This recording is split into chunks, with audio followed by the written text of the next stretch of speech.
Hey guys, welcome to the second lesson. İkinci tapakta hoş geldiniz ve ikinci tapakta bugün siz bilen sanlary yani numbers ve atlaryň köplük formasını öğrenir. Yani plurals. Ona ilk bilen birden 10'a çenin ýetiline näde tanamaly? Şoňa teredelik. 1 2 3 4 5 6 7 8 9 10 11 12 1 2 3 4 5 6 7 8 9 10 11 and 12. Okay? So if that's the thing öğrenmeliyiz 11 bilen 12, okay? 11 bilen 12. Onun arasında eýem tin goşup gitýär, okay? Meselem 13 boljak bolsa 13. 14 boljak bolsa 14. 15 15. 16 16. 17 17. 18 18. 19 19. 20 20. Okay? 20. Onun arasını 21, 22 deyip goşup gitýär. 21, 22, 23, 24, 25, 26, 27, 28, 29 and 30. Okay? Hazır 10, 20, 30, 40, 50, 60'a sereteceğiz. So 10, 20, 30, 40, 50, 60, 70, 80, 90 and 100. 100. One more time. 10, 20, 30, 40, 50, 60, 70, 80, 90 and 100. In the third thing, 18, 80, 14, 40, 15, 50, 16, 60, ve şuna İngilizce'de 19, 90 and so on. Yani aýdylyna bu taraf teen, bu taraf T. 13 bilen 19 yaş aralık teenager age group hesaplanılýar. Yani yetkinjekleň ýaşy 13 bilen 19 aralygyny öz içine alýar. Şoň üçin 13 bilen 19'un hemmesinde teen sözü bar. Aslında teenager yetkinjek bolýar. Okay? Şondan bilip bilersiňiz. Meselem bu aralygyň hemmesi teen bilen okular, a bulan hemmesi T bilen okular. Ene seredin sanlary 24, 34, 35 deyip aýdyňyzda da dil türkmen diline käledi aýtýar. Meselem 35, 35, right? 35. Eger de men meselem aýdalyň 47 etjek bolsam 47 diýen. 58 etjek bolsam 58 diýen. Okay? 62 etjek bolsam 62 diýen. 77 etjek bolsam 77. 82, 82 ve gidiver şolar ýaly. Esaslar edil türkmen diline käledip okuýarňyz. Okay, so 99, 99 şolar ýaly. Yüzlük gelende de 100 demek 100 bolsa edil bu taýynam türkmen diline käletýär. Meselem 100, 1 diýsem 100, 1 diýen. Okay? 158 diýsem 158 diýen. 247 diýsem 247 diýen. 335 diýsem 335 diýen. Edil arkasyny näde boluşýar aýdatyn okan bolsaňyz, goşaňyzda da şeýdip okuýarňyz. Meselem 777 diýjek bolsam 700'üm 777. Okay? 382 382. Okay? Müňlüklere gelemizde de şolar ýaly. Türkmen diline meselem biz aýtýas 1950 diýär. Aýdalyň 1950. Edil bolşýar aýtýar 1950. 1950. Ýadam 2 bölüp aýtýarňyz 1950. Okay? Ýa-da nämer 2023 bolsa 2023. 23, right? Ýa-da 2 bölýärňiz 2023. 1998. Ya 1998 diýäňiz, ýa-da 2 bölýärňiz 1998. Gelin indi bolsa sanlar berkitmek üçin şuna seredelim. Meselem 25, right? Näde aýdarsyňyz? 25, right? Yes. Indi 125 etjek bolsam 100 berýän, right? 125. 254. 254, right? 3340. 3,340. On 3,340, right? 3,340. Ya da 2'ye bölüyoruz 33, 40, right? 2014, 2'ye bölüyoruz 2014. 872. 872, right? 662. 662. 16, 68, 2'ye bölüyoruz 1668, right? Ya da 1668. 2024, 224. 1993, 1993. 2027, 2027 diyanız ya da 2027. 22, 21, 168, 122. Okay?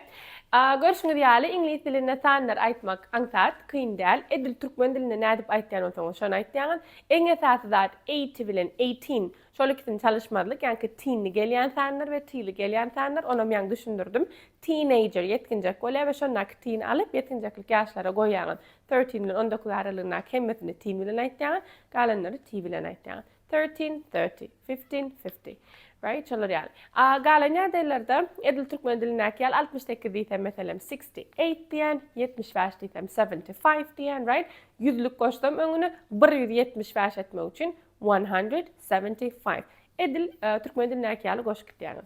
Indi bolsa İňlis diline atlaryň köplük formasyny seredeliň. Türkmen diline diýät meselem kitap, kitaplar, öý, öýler. Şo taýdaky lar goşulma bize bir zatdan kendini görkezýär.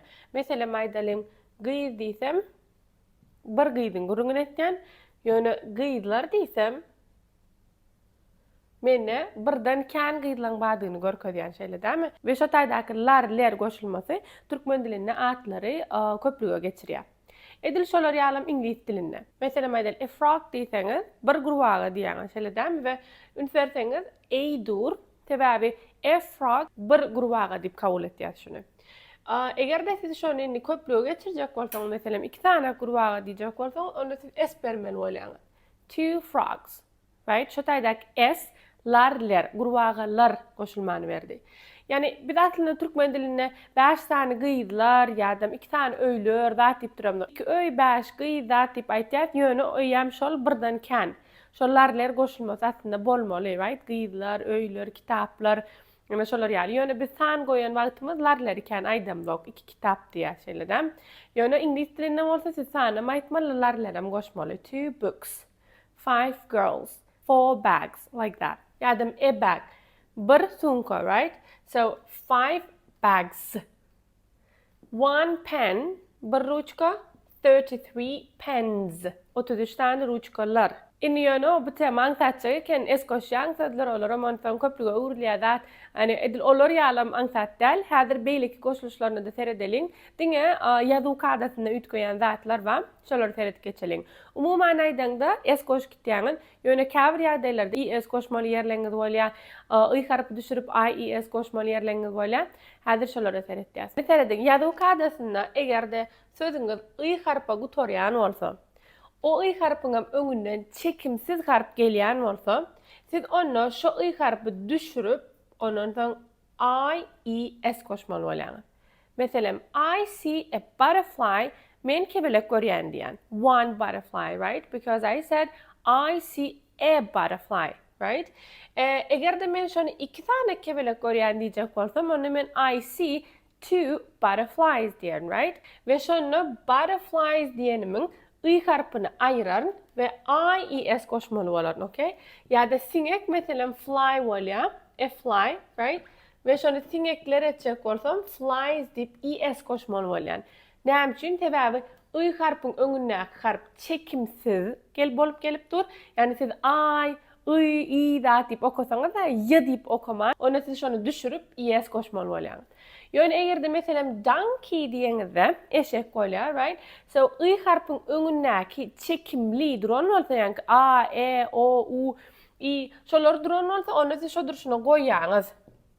Näme üçin? Sebäbi y harpy siz donkey diýip y diýip okaýaňyz. right? Ya da toy, right? Ya da boy. Boy diyeyin. Boy, right? Yine de toy, boy. Yine de öňünden çekimli geleni üçün siz yedip okudunuz. Şoň üçin siz şo duruşuna goýýaňyz onu. Boys. Right? Aberde mesela a lady diýeňizde hanım, right? I harpyň öňündäki da çekimsiz, right? Şoň üçin lady dip i dip okawatyrsınız, right? Ye dip okaňyz. Şoň üçin 22 ladies dip i harpy düşürüp I e s goşmaly bolýar. Okay? Ine gelin şu sözlere seredelim. Aýdalyň toys, right? 3 toys. 3 tane oyuncak. Şey diýemde men asıl sözüň özi toy bolýar. Right? Mesela bir oyuncak toy bolýar.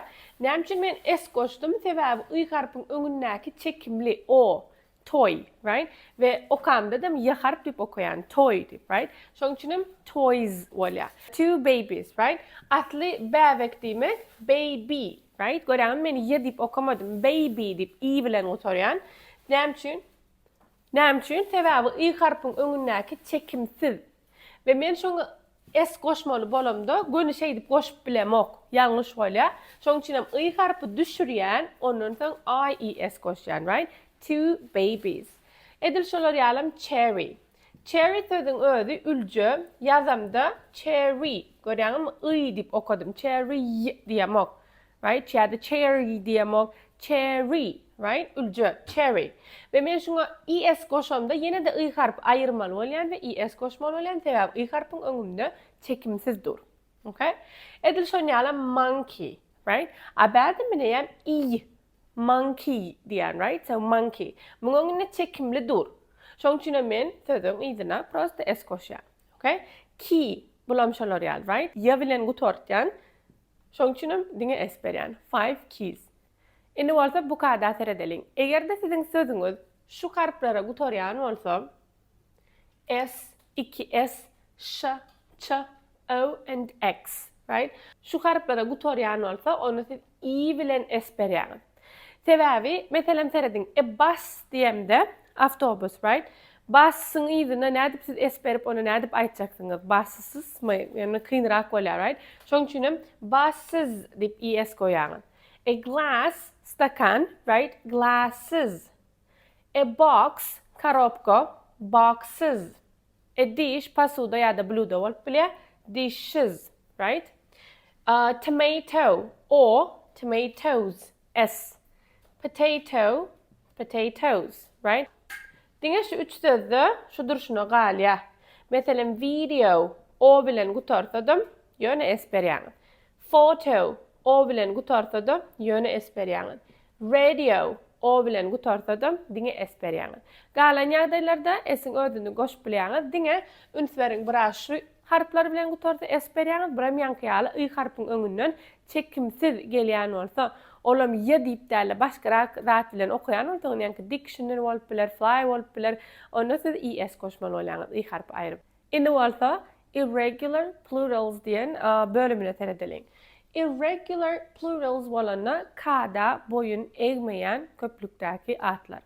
So bu diýmek näme? Aslında İňlis dilinde meselem aýdalyň bir belli bir kada bar. Ýani biz aýtdyk, es goşdoň şol köplüge öwrülýär, right? Larler. Meselem book, books, right? A pen, pens. Eýär men şo taýda es goşdum bolyn, atlaryň ýerine şol köplüge öwrülýär. Ýöne käbir sözler bar, kada boyuna genok. Olasynda rus dilinde de ma, meselem rебёнок çağı, right? Eýär deti çağalar bolýar, right? Человек, adam, люди, adamlar bolýar. Edil şolar ýalam bärde. Meselem aýdalyň mouse diýmek sıçan, right? Sıçanlar eýär mice bolýar, right? Meselem 2 mice, I see 2 mice. Right? Men 2 tane sıçan görýän meselem. Ýa-da man öwrülýär. Bir erkek adam man bolýar, men erkek adamlar bolýar. Duhu alaňyzda erkekler üçin diýip ýazylandyr 4 men diýip durýar, right? 4 men şey diýip durýar. Näme manyny berýär? Erkekler üçin. Okay? For man däl. Man bir adam üçin bolýar. For men erkek adamlar üçin eýär, right? So a woman bir ayal, eýam ayallar women bolýar. Terediň aslında diňe şu tarap üýtgoýar. Ýöne okaňyzda women diýip okamaly bolýaňyz. Women, Okay? Meselem, I see two women. Men iki tane ayal görýän, right? I see two women. So, a person, bir adam, people, adamlar, right? I like people. Men adamları görýän, right? So, a child, bir çağa, children, çağalar, right? Children play outside. Çağalar daşarda oynaýarlar, right? A child eýan bir çağan gurrun bolýar. Edil şonýalym a tooth. Bir diş, teeth, dişler. Eger de siz I have a tooth diýseňiz, men bir dişim bar diýäňiz. Şoň üçin dişlem ma diýjek bolsaňyz I have teeth diýmen bolýaňyz, okay? Şunluk bilen numbers, sanlar, onu öwrendik ve plurals, atlaryň köplük sanyny öwrendik, right? Numbers'ı ya tutmaly öwrenmeli. Men ýene de videolar goýaryn siz üçin, ýene de upражнениялар goýaryn, gönükmeler, şoň üstünde işlersiňiz, öwrenersiňiz. And the second is plural. İkincimden plural, yani köplük sanlardy. Ona aýdylyşy diýäli es goşýat, right? Eger de siz bir zady köplüge geçirjek bolsaňyz, kitaplar, gyýdylar, öýler diýip larlar goşjak bolsaňyz, ingliz dilinde es goşýaňyz. Ýöne käbir zatlar kada boyun egenok diýdik. Şoň üçin söziň ödüni ütkötmeli bolýar. Şunluk bilenem ikinci tapamyz gutarýar. Siz ýan bilýäňiz, aşakda berkidilen öýüşler bolar, gönükmeler bolar, videolar bolar. Hökman görüň, gaýtalan, öwreniň ve indik sapakda görüşýänçek.